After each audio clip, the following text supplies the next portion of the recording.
Angelo, usapin mo nga ako. Pwede ba? Huwag ngayon. Bakit hindi ka sumasagot sa mga tawag ko sa'yo, ha? Ano ba nangyayari sa'yo? Gusto mo malaman? Ano? Dahil hindi na ako masaya sa buhay ko. Ayoko ng ganito, ayoko ng kinokontrol ako.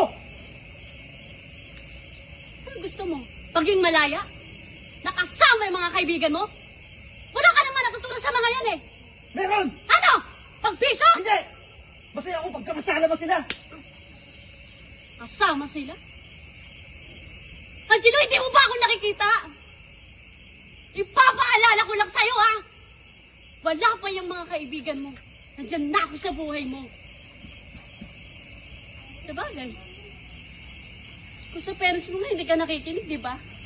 Sa akin pa kaya? Nag-girlfriend mo lang? Angelo, balang araw, marirealize mo lahat ang sinasabi namin para sa'yo.